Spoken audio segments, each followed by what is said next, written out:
is geared towards absolute beginners. I know that there's a few different types of people taking this course. Those of you that are just getting into this, that need to learn HTML, this is geared towards you guys.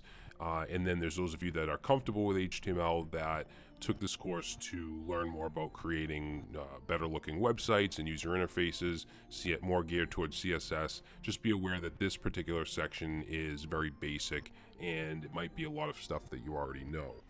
So feel free to skip it if you need to. So here's what we'll be covering in this section. We'll talk a little bit about what HTML is. We'll look at the syntax of HTML tags and attributes, how to structure a page, including the doc type, meta tags. We're going to set up VS Code with an extension called Live Server so that we can open our HTML pages easily in a little local development server. We're going to talk about keyboard shortcuts in VS Code, also Emmet, forms and input, links and images, tables and lists. We're going to look at the differences between block level elements and inline elements. We'll look at divs, spans, compare IDs and classes, HTML entities, and we'll also look at the HTML5 semantic tags. So the way this is going to work is for every section we'll be creating a new file in a folder called HTML Sandbox, and I want you guys to have this as a reference to go back to if needed. And we're going to target specific tags and concepts in each file.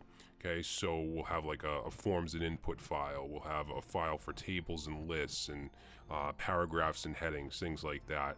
So we're going to do it in this section and in the next CSS section, and then after that we'll build a real website using all the knowledge that we learned from both.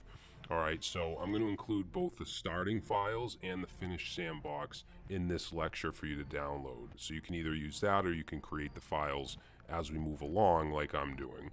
And then I also want to mention that HTML itself without CSS is very, very ugly. So everything in this section is going to look like crap in the browser because there's no styling.